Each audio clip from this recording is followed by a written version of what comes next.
Hello, everybody, and welcome to the May 18th, 2017 Virtual Roundtable. Today we have Barbara Leachman from the Small Business Development Center. She is located in Lewiston. She'll be talking today about the SBDC services and how they collaborate with economic development professionals. If you have any questions, please type them in as they come up, and we will get to them. And as always, these are recorded, so if you would like to access this recording later or share it with somebody, please just contact us here at the Department of Commerce, and we will make sure that you get that. And with that, I will hand it over to Barbara. Well, thank you. And I'm a state of Idaho employee like many of you. I work for Lewis Clark State College here in Lewiston. I'm the director of the Small Business Development Center. And really what that means is that I'm the only full-time employee here. We're very fortunate to have another consultant who's been here about 11 years, and she's done an excellent job of training me, but she just works 3/4 time. And then we have some very part-time business consultants around the region, and we'll talk a little bit more about that as we move ahead. So the Idaho SBDCs are supported by the Small Business Administration out of the federal government in DC. The state of Idaho, we're very fortunate to have support from them, and our various colleges and universities that we're located at around the state. And our purpose is to facilitate economic momentum in Idaho. So that's very close to a lot of the things that you guys are working on. We do that through business consulting, although some of our offices call it coaching. Comes with a variety of different names. We do that at no cost to the client. We also have workshops that are typically low cost, anywhere from free to our QuickBooks series is $90 that we've been doing recently. That's a total of 6 hours. We also have access to some good business information resources, and I'm going to talk a little bit more about our state office and some of the specialty services that they provide down at Boise State University in our great capital. So I'm going to talk about some of our clients, and so the question of confidentiality comes up, and all of our clients have the right to complete confidentiality counseling sessions, and even that they have come to the SBDC. But the ones I'm going to mention here are what we call success story clients who have been willing to sign a release that allows us to share them as examples of clients that we've worked with, and they're all at very different stages of success. And I like to talk about them because they show the diversity of the types of clients and the sometimes the types of people, types of businesses that we work with. So the first one, our most recent success story, is Rosewater Kinetics out of Kendrick, very small town up the river a little bit, and they are a manufacturer that uses reclaimed wood. You can see the stack of wood in the picture, and they make, I'm going to call a very specialty type of exercise equipment with these swinging Indian clubs. And so I worked with them when they first came to me and said this is a hobby and they want to make it full-time, and they needed some equipment to help them do that. And it took a few years, but they have the equipment that they need to increase their production by multiples, and they mostly sell off of their Facebook page around the world. And it testifies to sometimes the advantage of connecting with the right people and having a very specific niche and a quality product. So our next one is a Napa Auto Parts store in Moscow that started working with us when who now is the owner was an employee, and he was needing financing to purchase the business from his employer, and that was a couple of years ago, and all the financing and changes and things that go along with that, a nice success. The next one is an example of a professional office that we worked with. It's a counseling center, and the owner came to me. She was just working part-time in a very crowded office, and she wanted to buy a building for her business and grow it, including massage therapy. And you can see from the pictures that there's a lot of folks working, some of them part-time, some of them full-time, in that counseling center, working in the building that she bought down here on the flat in downtown Lewiston. And when we work with clients, we work with all kinds of different subjects. This one happened to be at the start an SBA loan, and we've transitioned into a variety of different things that don't have anything to do with financing. And then we've got another professional. This is an architectural firm that started working with the SBDC quite a few years ago as a startup, and now he has some employees and a nice operation going here in the Valley. The next one is a manager we worked with at Pacific Steel. He's a branch manager. You can see from their website page they have locations all over the Northwest here, and the branch manager was interested in things like leadership and giving back to the community, marketing, and we even did some work with a student who did some secret shopping with them to help with their customer service, and that was fun. I've got another professional, a guy who builds websites. That was one of our success stories. Commercial construction, K&G Construction, they found a niche in building roller coasters all over the country. We don't have any roller coasters in Lewiston. We have a little bit of commercial construction, which they also do. But they've really expanded and grown. One of our older success stories that people from all over the state might be familiar with is the Dog Park Inn in Cottonwood. That's a bed and breakfast right there in that building. So, and I met with a different bed and breakfast just yesterday here in the office. This is another one that we worked with a long time. They have a foundry and a hydraulic manufacturing facility for pumps, and they also do wholesale. And almost done here.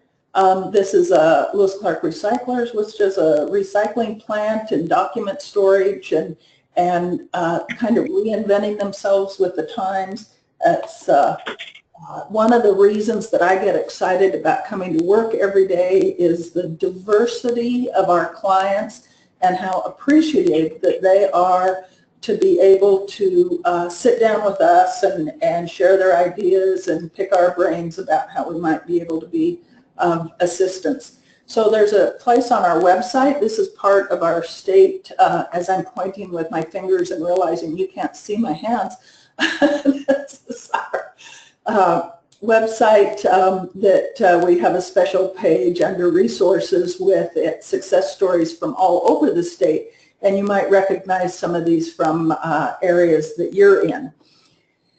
And then our main web page down there at Boise State University, and you could. And one of the classes I teach is on website construction. Get into a little bit of design things, and so one of the first things that you want on your website is who your customers are. So we've got the people who are thinking about starting a business, all the way through to the business owners, and I'm going to be talking a little bit down the road about the people who are thinking about retiring from their businesses. Have become a bigger and bigger sector of folks that we're working with, and trying to keep those businesses, particularly in our rural communities, and get them that being part of their retirement plan.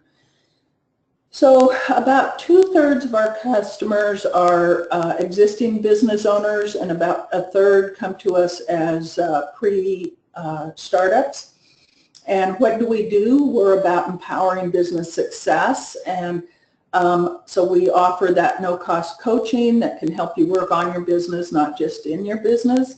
And some of the specialty areas down there in Boise: technology, commercialization, exporting, government contracting.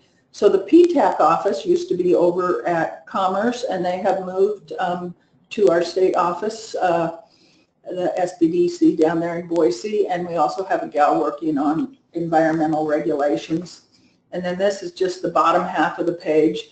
Some of the things we do with our clients, working on marketing, financing, business planning, human resources, leadership.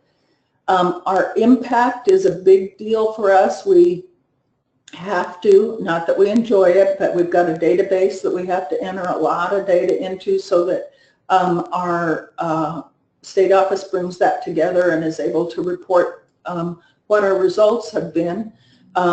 So then we also have the training and events calendar coming up, and you can see this one. I just did this probably on Wednesday, and there's a class on the business model canvas. This is probably our class that was yesterday, QuickBooks Payroll last evening. And then again in Boise, they're talking about franchise ownership. And some of these are webinars. And then some news resources. So there's a competition, I think SBA sponsors for businesses that help women, and that's this Innovate Her program. And there's a video at the bottom, but we're going to keep moving. And then these are our locations around the state, and the universities or colleges that we work with, 6 of them plus our state office there at Boise State University. And these are some of the people, those specialists in our state office. Paul Cooperrider, Technology Commercialization Program Director. He spent a lot of time, I think, working for Hewlett-Packard and companies that work with Hewlett-Packard. Works with some of our high-tech inventor-type clients, and then there's also some angel funds down in the Boise area that they might get involved with. Dave McEwen was recently hired to run the SBIR program, so there's a couple of federal grant programs for inventors and high-tech things that the government, like the Department of Defense or Agriculture, might be looking for, and helping people with that application process and evaluating what they have, or in some cases what they don't have.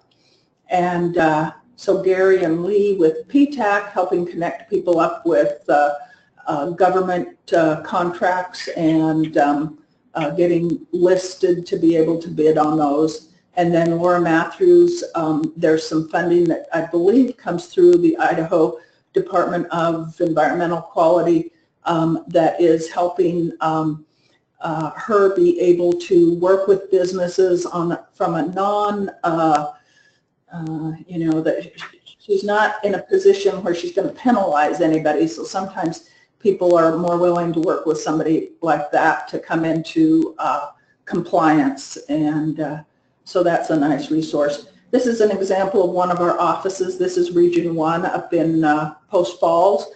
William Jung is the director, and then these 3 guys are part-time business coaches with a variety of background, from very big companies to restaurants, and Warren was involved in nuclear submarines, so that would really relate to a lot of our small businesses. But it's still good experience that these folks bring to helping the clients who contact us for help. So some of the consulting tools we use, I have listed here. I start with analysis, then connections, conversation, learning, and research and information. And so I've got just a few examples of those. So analysis, this is a program that I use, a fairly extended several pages of spreadsheets, and this is cash flow. very key to businesses that are growing fast or getting started as to what their future cash flow is going to look like, how their accounts receivable are going to affect that, because for example, if you're being paid by insurance that isn't getting to you till 90 days or longer after you have to pay the employee for providing that service, it can tighten things up really fast. So when we're looking at how long the cash is going to last, or what kind of financing they might need, that can be a real important part of the decision making. And both Judy and myself are number crunchers, and that can be handy when those questions come up. So this is part of starting talking about the local economic development organizations that we do work with. This is one of the website pages we have on our LCSC SBDC page, and it is links to those various economic development organizations. I include the ports in here, and sometimes a little bit about what they're doing to help small businesses. So that's just a start of the making connections. One of our conversation tools that we're using a lot is the business model canvas from Strategizer. A lot of us in the state have been trained on this program, and we can get quite in-depth talking about a whole variety of different businesses at different stages, but we start out focusing on who their customers are or are going to be, and the value that they provide those customers, and then we can get into all kinds of other things related to the business and how that might affect their costs and revenues in the long run. And a lot of time we've been known for business planning, and we've sort of moved away from the traditional business plan, as some of the lenders have, and gone with some of the more automated or a little bit faster to understand tools. This is a couple of the workshops that we had coming up. I already mentioned QuickBooks Payroll, and then next week we're working with beautiful downtown Lewiston on one we call Tapping into Local Pride, and going to tour some downtown businesses and have a panel of people talking about how they are able to attract customers to downtown and the effect of the growing tourism that we have going on here. We've got quite a few of these I'm going to call them mini cruise boats that come up the river and bring thousands and thousands of people into the valley every summer.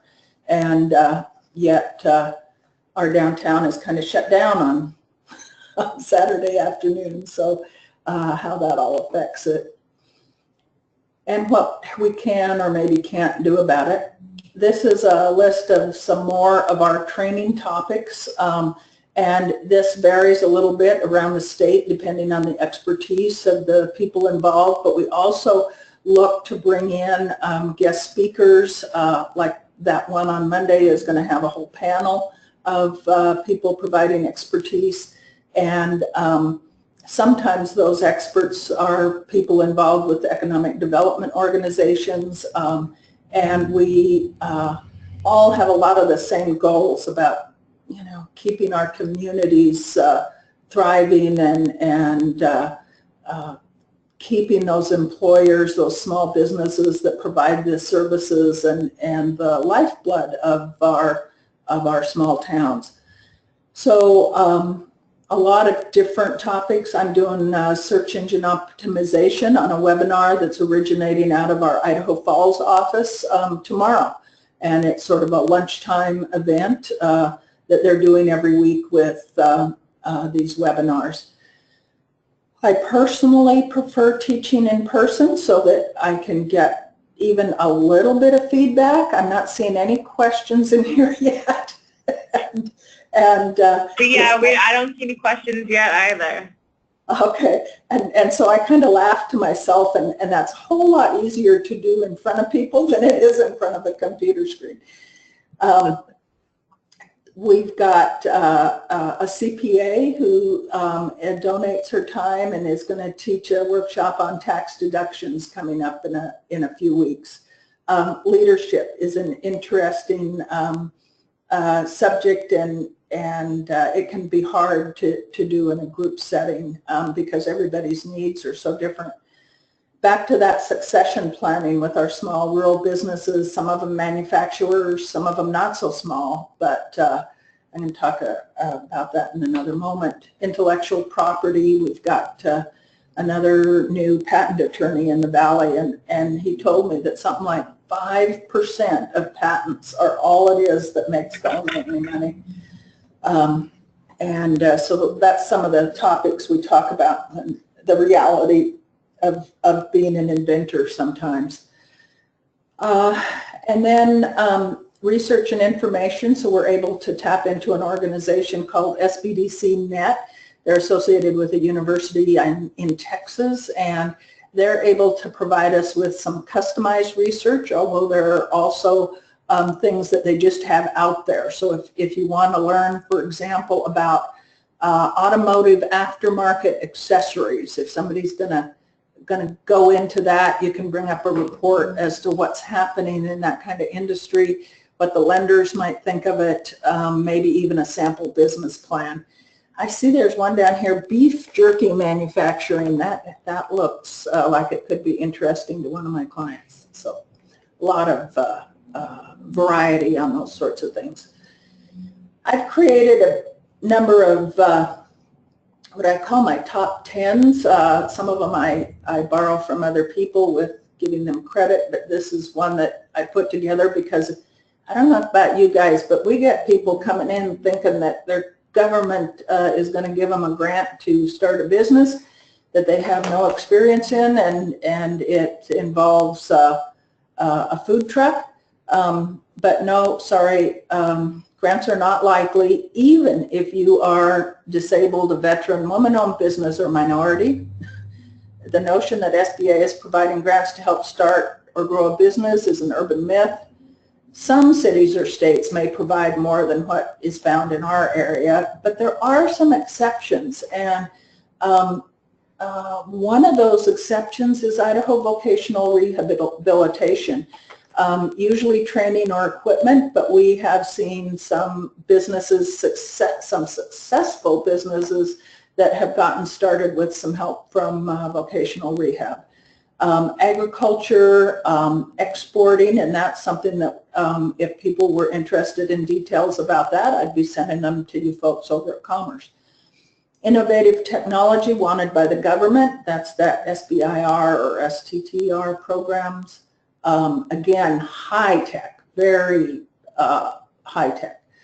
And people are, there are grants for education if you're in the right income category. Infrastructure, and again, Commerce gets involved in some of these things like the CDBG grants that can provide roads, water, sewer, downtown revitalizations, things that can benefit small businesses, but that money does not go to them. And then we talk about tax benefits, because really a lot of what is being done to benefit small businesses, both at the state and federal level, has to do with tax benefits. So investments, health insurance, hiring unemployed veterans, job creation. Again, right through some of you folks at Commerce providing more information about those kind of things. Anyway, the list goes on, but again, no, not likely. You're not going to get a grant. So our impact in Idaho for 2016, this is how our funders and how our state office ranks our success, and these are Idaho impacts, number of trainings, millions in sales growth that our clients report to us, new jobs created, capital raised, and business starts. 13 of those business starts were in our region. And again, that database, we have what is called our dashboard or scorecard. The critical measures were measured on a lot more things than this. But this is where we were in my region so far this year. Our counseling hours, how many of those clients we've seen for more than 5 hours. see if I can get the mute button to work on my phone. No, it didn't work. Business starts, we've had the ones that have been verified. So we have to get written, signed by the client verification that the SBDC's assistants help them with that business start. And we have to have had a certain number of hours of counseling related to the type of impact that we're reporting. But the big four are business starts, capital raised, jobs created, and sales growth. And I'm feeling really fortunate. This is the year-to-date goal, and this is the annual goal, and we have already well exceeded our sales growth numbers. And you know, sometimes we have one company that's just doing phenomenally, but we also have 100 other companies that might be reporting $1,000, $10,000 worth of sales growth in the last year. And almost done. So thinking about working with your organizations and helping each other help our common clients or the common communities that we're working with. So one of the things that we've done in this region for many years before I came along, but there's been some partnerships created around training. I don't know if you guys remember Next Level, but we did a lot of work, not myself, but my predecessor, on putting together a Next Level training for online, but they also were doing some of the teaching of that class through some of the the economic development organizations. We do referrals back and forth, depending on the expertise, depending on the needs of the client, sometimes the size of the client. You might ask, what is a small business? And of course that depends on their NAICS code, and it can be either number of employees, or some businesses it's the amount of sales. It can be down in that $1 million range, or 100 employees up to you know, even 1,500 employees, and multi-millions of dollars depending on the type of business. And most of that ranking has to do with government contracting set-asides for small businesses, but it also affects the small businesses we're working with. Although I generally tell people that most of our clients, if not all of our clients, are going to have less than 100 employees. So sometimes we are working with people, again, with different areas of consulting expertise or background that might be able to provide a different viewpoint with the clients that we're working with. And then just information sharing, not confidential information, but information that might be helpful to our communities and the people that we work with.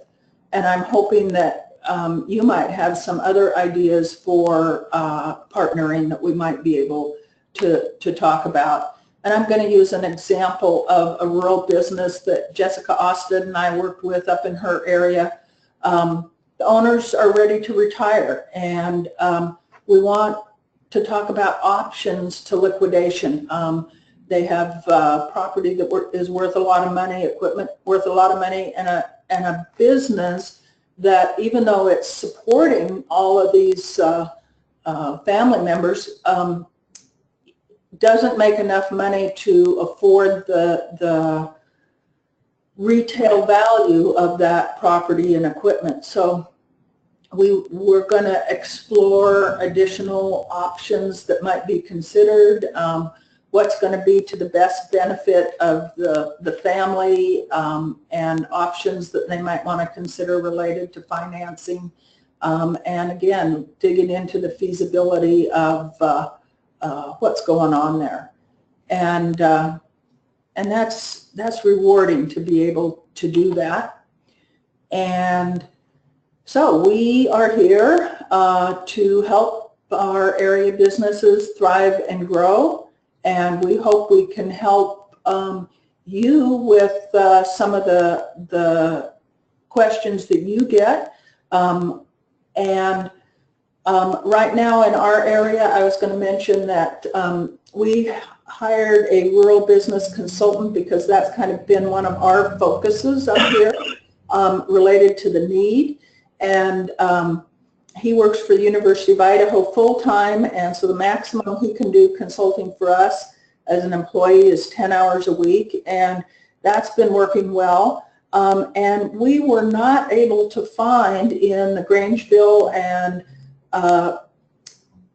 Orofino areas, so the 3 counties that are served out there are Idaho County, Lewis County, and Clearwater County, people who would bring the expertise to our programs and be able to work for us very part-time. So we're doing some contracting with those economic development organizations, Chris St. Germain and Jessica Osted, to provide them the kind of training that we get and to extend our services to those businesses in need. And sometimes we get surprised as to who those businesses are and how long some of them have been working with them or us, and it's good to be able to share the, I call it the expertise in figuring out what people need and how to help them grow. Any questions? I don't have any questions on this end. No one's typed anything in. That was very thorough, Barbara. Thank you. Oh, thank you. And if any questions come up, you can contact me. You can find our website. Yeah, we're the SBDC at Lewis Clark State College, and our Boise state website is idahosbdc.org. Thank you so much, Barbara. I don't have any questions here. You guys have a lot more services than I thought that you did, though. I learned a lot today. So well, thank you. If you reached anyone, you reached me. So. Okay, thanks. Do you want All right, thanks. Bye-bye.